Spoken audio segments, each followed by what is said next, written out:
What's up, future shred lords? Welcome back. Death to the fingers. I was getting asked how to basically transcend the rudimentary aspects of working on arpeggios. The technique and the fingerings and mastering the positions and sort of getting the techniques down and all that rest of that, and turning it into something musical. And I'm like, for me, honestly, I was just like, a question of reverse engineering. I'm like, chord progressions can be converted into arpeggio progressions.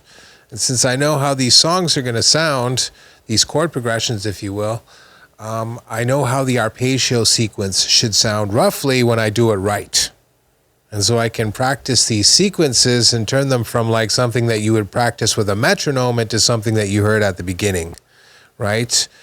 And in doing so, you get to turn this sort of technique on the guitar from something that's strictly like, shred oriented to something that's much more versatile and honestly essential to transcend into like the upper echelons of being a good musician. You can't skip over this stuff. Now listen, you can start off small. You don't have to actually play the more fancier arpeggios, the dominant sevens and stuff like that, but eventually you'll get there. But the triad ones, they're effectively,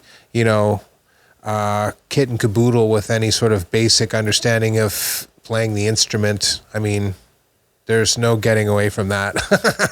None.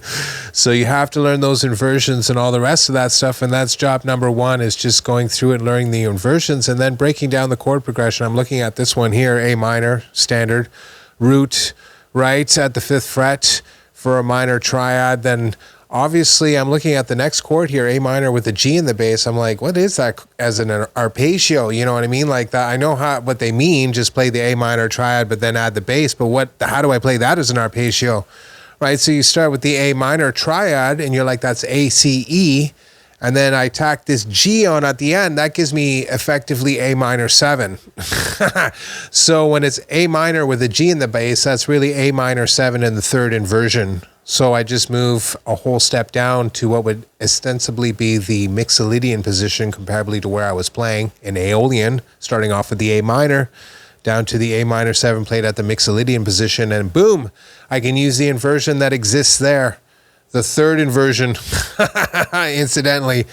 And that sets me up to move down a half step to go to the F sharp minor 7 flat 5, borrowed from the G major scale system in the root inversion, right? Down another half step into a root inversion major 7 based off the major triad, right? Starting on F, 1st fret.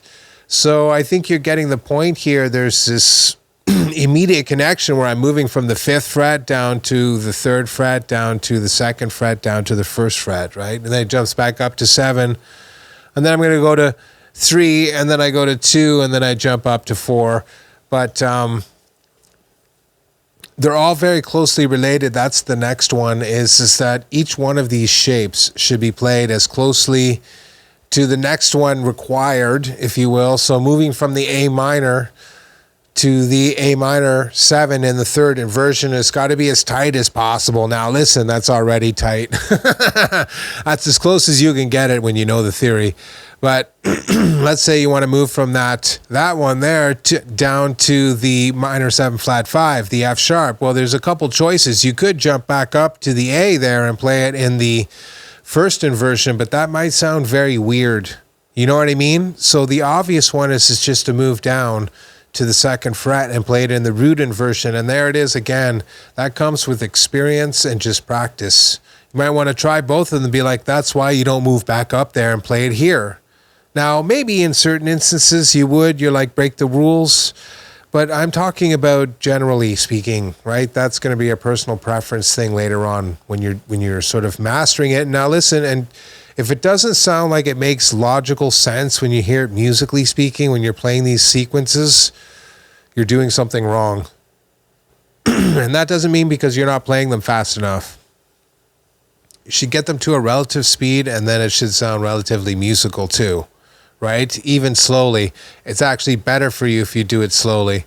Right? And of course, we're doing them in one position. I'm starting off with the A minor in the root. I can move up to its 1st inversion and then repeat the entire sequence by choosing all new arpeggios based around the ones that I just played relative. You see what I mean? And then move to the second inversion of the triad and do it again before I get back to the root.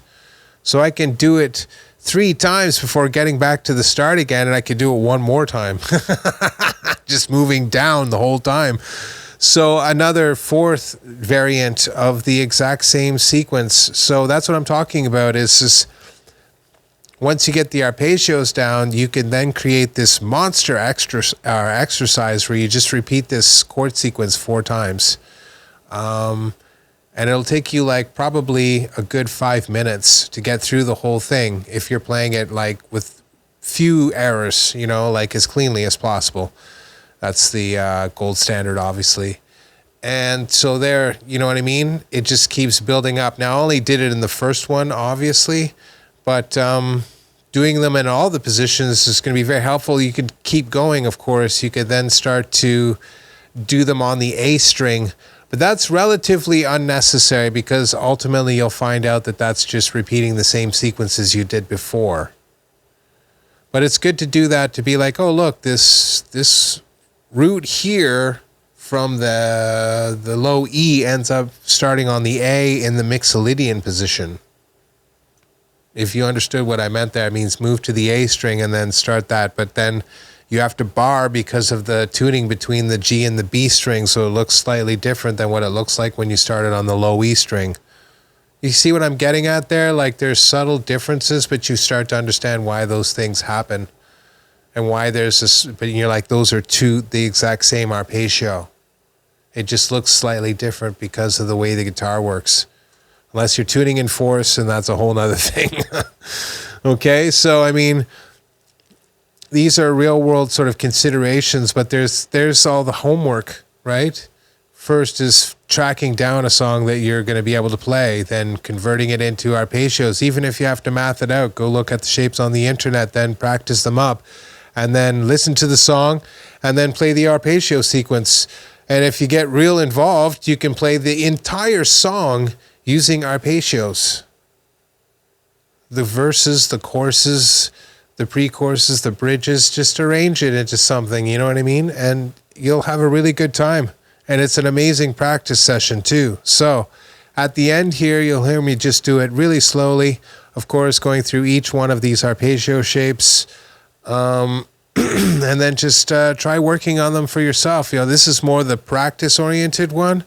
But what you're working towards is doing what I did at the very beginning by adding all of those extra notes from the 3 notes per string system to connect these arpeggio shapes together and smooth out those rough edges and make it more musical, right? Some of them I purposefully changed from just standard triad arpeggios to dominant 7, like minor 7 or major 7 or something else, because it sounds more interesting and it gives me more expressive sort of control. The triad is very simplistic. It's something I want to end with. You know what I mean? Because it's more like a period. But the dominant 7 variants, like minor 7, major 7, dominant 7, and minor 7, flat 5, they all have like this open-ended flavor. So when you start throwing them together and stuff like that, you can really extend your chord progressions and get way more mileage out of them. And the other thing is obviously at the end where there's a series of arpeggios, me throwing them together in such a way where I take advantage of the 4-5 principle, right? Obviously moving between the D and the E, that's the key of A major. So he starts off in A minor, but he sneakily jumps into A major, then ends in E major. I mean, George is a madman, right? So, recognizing the theoretical connections there is obviously going to be very beneficial. So you're seeing the whole picture. Reading the music part of it, understanding the key. It starts off in the key of C. We got a little key change here, A major from A minor, blah, blah, blah, right? Then you're like, be able to look at the slash chord and convert that into an actual arpeggio shape based on a position, Mixolydian, right? 3rd inversion, minor 7, nails it, right? Starting from the G, in this case, right? And then there it is. Right, so on and so forth, then turn that stuff and make it into a musical sounding sort of exercise rather than just you practicing sweeping and stuff like that. And then do both. One time you're practicing the rudiments and then another time you're doing more stuff like this. And you should be good to go. That's the video. Get on your own sequences. We'll see you in the next one.